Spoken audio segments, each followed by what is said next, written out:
நடிகர் விஜய் முதலமைச்சரானது அவருக்கு பெருமையோ இல்லையோ, நடிகை மனோரமாவுக்கு இது மிகப்பெரிய பெருமை அப்படின்னு சொல்லலாம். இப்போ நீங்க கேட்கலாம், அவங்க தான் இறந்து போயிட்டாங்களே, அவங்க தான் காலம் ஆயிட்டாங்களே, அப்போ எப்படி அவங்களுக்கு இது பெருமையா இருக்கும்னு கேட்டீங்கன்னா, ஏற்கனவே 6 முதலமைச்சர்களோட சேர்ந்து பணியாற்றியவங்க அப்படின்ற பெருமையை மனோரமா பெற்றிருக்காங்க. இந்த நேரத்துல நடிகர் விஜய் வந்து சினிமா துறையில இருந்து தான் இப்போ அரசியலுக்கு வந்து முதலமைச்சரா ஆகியிருக்காரு. ஸோ இப்போ பாத்தீங்க அப்படின்னா 7 முதலமைச்சர்களோட சேர்ந்து பணியாற்றியவர் மனோரமா அப்படின்ற பெருமையை இன்னைக்கு அவங்க பெற்றிருக்காங்க. ஸோ இதனாலதான் விஜய் அவர்களுக்கு பெருமையோ இல்லையோ, ஸோ இது வந்து மனோரமா அவர்களுக்கு மிகப்பெரிய பெருமையா பார்க்கப்படுது. இப்போ மனோரமா வந்து நிறைய படங்கள்ல நடிச்சிருக்காங்க. கிட்டத்தட்ட 1000த்திற்கும் மேற்பட்ட படங்கள்ல நடிச்சிருக்காங்க. நிறைய நடிகர்கள் கூட சேர்ந்து வந்து நடிச்சிருக்காங்க. இவங்களோட நடிப்பை வந்து யாருமே அடிச்சுக்க முடியாது. அந்த அளவுக்கு பட்டை கலப்புவாங்க. எந்த ஒரு கேரக்டரா இருந்தாலுமே வந்து அவ்வளோ மாஸ் பண்ணிடுவாங்க. சென்டிமெண்டா இருக்கட்டும் சரி, அது மட்டும் இல்லாம காமெடியா இருக்கட்டும் சரி, எந்த விதமான ஒரு கேரக்டர் கொடுத்தாலும் அந்த கேரக்டர்ல ஊறி போய் நடிப்பாங்க. குறிப்பா காமெடிக்கும் இவங்க கிட்ட பஞ்சம் இருக்காது. அம்மா கேரக்டர் சொல்லவே வேண்டாம். அப்படி நம்ம வீட்டுல இருக்க அம்மா எப்படி இருப்பாங்களோ அந்த மாதிரி பட்டையை கிளப்பிடுவாங்க. குறிப்பா சென்டிமெண்ட் சீன்ல எல்லாத்தையுமே அழ வச்சிருவாங்க. அந்த அளவுக்கு வந்து ஒரு சிறந்த நடிகை. இவங்களுக்கு வந்து ஈக்குவலா யாரையுமே சொல்ல முடியாது. கிட்டத்தட்ட நிறைய ஜெனரேஷன் நடிகர்கள் கூட வந்து சேர்ந்து நடிச்சவங்க. ஹீரோயின்ஸா இருக்கட்டும், ஹீரோக்களா இருக்கட்டும், நிறைய பேர் கூட சேர்ந்து நடிச்சிருக்காங்க. ஆரம்பத்துல வந்து ஒரு குணச்சித்திர நடிகர்களா இருக்கட்டும், ஒரு ஹீரோயினா இருக்கட்டும், அதுக்கப்புறமா காமெடி, இதெல்லாம் கடந்து அம்மா கேரக்டர், அதுக்கப்புறமா வந்து நிறைய கேரக்டர்ல வந்து நடிச்சிருக்காங்க. தமிழ் மட்டும் இல்லாம மற்ற மொழி படங்கள்லயுமே நடிச்சிருக்காங்க. இவங்க இன்னைக்கு வரைக்குமே இவங்களோட இடத்த வந்து யாருமே பிடிக்க முடியாது அப்படின்ற ஒரு சரித்திரத்தை படைச்சிட்டு போயிட்டாங்க. ஸோ இவங்களுக்கு இன்னைக்கு வரைக்குமே ரசிகர்கள் இருக்காங்க. இவங்களோட படங்களை பார்க்கறதுக்கு நிறைய பேர் இன்னைக்கு வரைக்குமே தயாரா தான் இருக்கிறாங்க.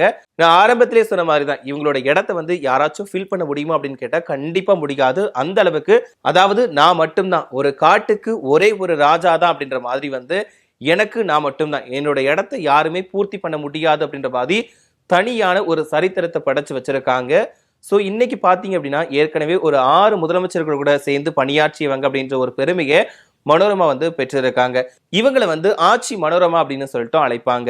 ஸோ இது ஒரு பக்கம் இருந்தாலும், இதுக்கு முன்னாடி பார்த்தீங்கன்னா அண்ணா அவர்களா இருக்கட்டும், கலைஞர் அவர்களா இருக்கட்டும், ஜெயலலிதா அம்மையாரா இருக்கட்டும், அதுக்கப்புறமா மு.க.ஸ்டாலின் அவர்களா இருக்கட்டும், ஆந்திர முதலமைச்சர் என்டிஆரா இருக்கட்டும், இப்படிலாம் நிறைய பேர் கூட வந்து நடிச்சிருக்காங்க.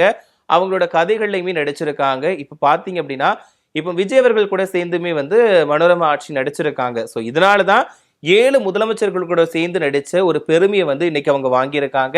இப்போ பாத்துக்கிட்டீங்க அப்படின்னா மனோரமாவை பொறுத்த வரைக்கும் சினிமா துறைக்கு வர்றதுக்கு முன்னாடி நிறைய மேடை நாடகங்கள் நடிச்சிருக்காங்க. ஸோ அந்த வழி பார்த்தோம் அப்படின்னா பேரறிஞர் அண்ணா, கருணாநிதி இவங்க கூடயுமே சேர்ந்து பணியாற்றி இருக்காங்க. ஆரம்ப கட்டத்துல மேடை நாடகங்கள்லயே அண்ணாதுரை அப்புறமா கருணாநிதி இவங்க 2 பேருமே கூட சேர்ந்து வந்து நடிச்சிருக்காங்க. குறிப்பா திராவிட இயக்க கொள்கைகளை பரப்பக்கூடிய நாடகங்கள்ல மனோரமா ஆட்சியோட பங்களிப்பு அப்படிங்கிறது முக்கியமான ஒண்ணா இருக்குது. கருணாநிதியோட கதை வசனத்துல உருவான பல படங்கள்ல மனோரமா ஆட்சி வந்து தன்னோட முத்திரையை பதிச்சிருக்காங்க. அதுக்கப்புறமா இதுல குறிப்பா சொல்ல வேண்டியது, எம்ஜிஆர் அவர்கள் கூட சேர்ந்து வந்து நிறைய படங்கள் நடிச்சிருக்காங்க. குறிப்பா குணச்சித்திர வேடங்கள்ல நடிச்சிருக்காங்க, காமெடி கதாபாத்திரத்தில் நடிச்சிருக்காங்க. இதுல நாம சொல்ல வேண்டிய படம் என்னன்னு பாத்தீங்கன்னா கண்ணன் என் காதலன். இந்த படங்கள் வந்து இன்னைக்கு வரைக்குமே பேசப்படுது. எல்லாருமே பிடிச்ச படமா இருக்குது. இன்னைக்கு படத்தை டிவியில போட்டா கூட அந்த படத்தை வந்து திரும்ப திரும்ப பார்த்துட்டு இருப்பாங்க. ஸோ அந்த மாதிரி இவங்களோட காம்போவும் நல்லா தான் இருக்கும். இதுல அடுத்ததா பாத்தீங்க அப்படின்னா ஜெயலலிதா அம்மையார். நிறைய படங்கள்ல ஜெயலலிதா அம்மையார் கூட வந்து மனோரமா ஃப்ரெண்டு கேரக்டர்ல நடிப்பாங்க. குறிப்பா தோழி கதாபாத்திரத்துல நடிப்பாங்க, இல்லைன்னா பக்கத்து வீட்டுக்காரங்க அந்த மாதிரி கதாபாத்திரத்துல நடிப்பாங்க. சில டைம் வந்து உறவினரா கூட நடிப்பாங்க. ஸோ இந்த மாதிரி தான் அவங்களோட காம்போ இருக்கும். இதுல கலாட்டா கல்யாணம் அப்படின்ற படம் வந்து இவங்களோட கூட்டணியில உருவான ரொம்பவே ஒரு ஹிட்டான படம்னு சொல்லலாம். இந்த படத்துக்குமே மவுசு இன்னைக்கு வரைக்கும் நல்லாவே இருக்கும். இதுல ஒரு குறிப்பா பார்க்க வேண்டியது என்ன அப்படின்னா, மனோரமா ஆட்சியோட காமெடி வந்து அவ்வளோ நல்லா இருக்கும். பாடி லாங்குவேஜ்லாம் அப்படி மிரட்டிடுவாங்க. யாருப்பா இவங்க வந்து ஒரு ஆம்பளை சிவாஜி அப்படிலாம் அவங்களை வந்து ஒரு தலைமையில வச்சு தூக்கி வச்சு கொண்டாடுவாங்க. எப்படி நடிப்புக்கு வந்து சிவாஜி அவர்களை முன்னுதாரணமா சொல்லுவாங்களோ அதே மாதிரி பெண்களை பொறுத்த வரைக்கும் மனோரமா ஆட்சி வந்து இவங்க வந்து ஒரு ஆம்பளை சிவாஜி அப்படின்ற மாதிரிலாம் வந்து சொல்லுவாங்க. ஸோ அந்த அளவுக்கு இவங்களோட நடிப்பு அப்படிங்கிறது மாசா இருக்கும், பட்டையை கிளப்புவாங்க. அடுத்ததா என் டி ராமாராவ். இவர் வந்து ஆந்திர முன்னாள் முதலமைச்சர். இவர் கூடமே தெலுங்கு சினிமாவில் மனோரமா ஆட்சி வந்து நடிச்சிருக்காங்க.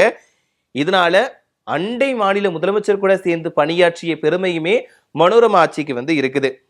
இதுல அடுத்ததா முதலமைச்சர் மு.க.ஸ்டாலின் அவர்கள், இவர் எங்க படம் நடிச்சிருக்காருன்னு கேட்டீங்கன்னா, இவருமே ஒரு சில படங்களை நடிச்சிருக்காரு.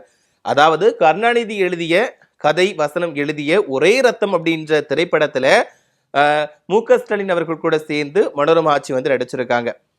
அடுத்ததா தான் இப்போ வந்து விஜய் அவர்கள் அந்த லிஸ்ட்ல வராரு.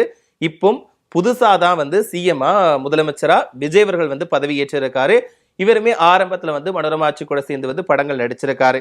குறிப்பா விஜயோட ஆரம்ப கால படமான ரசிகன் இந்த மாதிரியான ஒரு சில படங்கள்ல ஆட்சி மனோரமா வந்து விஜய் அவர்கள் கூட சேர்ந்து நடிச்சிருக்காங்க. ஸோ இதனாலதான் இந்த மாதிரியான பெருமை வந்து அவங்களுக்கு கிடைச்சிருக்கு. மனோரமா ஆட்சி வந்து நடிப்பை தாண்டி அவங்க வந்து நிறைய பாடல்களுமே பாடியிருக்காங்க. அவங்களோட குரல் வந்து நல்லாதான் இருக்கும். சில படங்கள்ல வந்து அவங்க பாடல்களுமே பாடியிருக்காங்க. ஆரம்ப காலகட்டங்கள்ல மேடை நாடகங்கள்ல ஆட்சி மனோரமா வந்து பாடகியா தான் அறிமுகமாகி இருக்காங்க. அதுக்கப்புறமா தான் இவங்க வந்து ஒரு நடிப்புக்குள்ள வந்து நடிப்பு அரக்கியா இருந்திருக்காங்க அப்படின்னு சொல்லலாம். தில்லானா மோகலாம்பாள் படத்துல வந்து இவங்களோட நடிப்பு பேசப்படும். குறிப்பா இவங்களோட அந்த கேரக்டர் வந்து ரொம்பவே நல்லா இருக்கும், ஃபன்னாவே இருக்கும். இது மட்டுமே இல்லாம இவங்க வந்து நிறைய விருதுகளையுமே வாங்கியிருக்காங்க. குறிப்பா 1500க்கும் மேற்பட்ட படங்கள்ல நடிச்சிருக்காங்க. 3 தலைமுறை நடிகர்கள் கூட சேர்ந்து நடிச்சிருக்காங்க. இவங்க வந்து ஸ்டார்டிங்ல ஆரம்பிச்சு கொஞ்ச நாளைக்கு முன்னாடி வரைக்குமே அவங்க வந்து தனக்குன்னு ஒரு தனி இடத்தை புடிச்சிட்டு தான் இந்த உலகத்தை விட்டு மறைஞ்சு போயிருக்காங்க. இப்போ இந்த உலகத்தை விட்டு மறைஞ்சா கூட அவங்களோட அந்த ஒரு பெயர் அப்படிங்கிறது இன்னைக்கு வரைக்குமே நினைச்சுக்கிட்டு இருக்குது. ஸோ நம்ம வந்து இந்த உலகத்தை விட்டு மறைஞ்சதுக்கு அப்புறமா கூட ஒரு முதலமைச்சர் கூட சேர்ந்து நடிச்சோம் அப்படின்ற பெருமையோட இன்னைக்கு வரைக்கும் இருந்துகிட்டு இருக்காங்க. ஸோ கடைசியா இப்ப விஜய் அவர்களுமே வந்து முதலமைச்சரா பதவி ஏற்றுட்டாரு. ஸோ இதனாலதான் அவர் வந்து 7 முதலமைச்சர்கள் கூட சேர்ந்து பணியாற்றிய பெருமையை வந்து இன்னைக்கு பெற்றிருக்காங்க. ஸோ நீங்க வந்து உங்களுக்கு மனோரமா ஆட்சியை பிடிக்குமா அப்படிங்கிறதையும், அவரோட நடிப்புல வெளியான படங்கள்ல உங்களுக்கு எந்த படம் பிடிக்கும் அப்படிங்கிறதையும், இவங்களுக்கு வந்து இந்த கேரக்டர் தான் பெஸ்டா இருக்கும், அதாவது குணச்சித்திர வேடம், அம்மா கதாபாத்திரம் அந்த மாதிரில வந்து எந்த ஒரு கேரக்டர் வந்து செட் ஆகும் அப்படிங்கிற நினைக்கிறீங்க அப்படின்ற கருத்துக்களை மறக்காம கமெண்ட்ல சொல்லிடுங்க.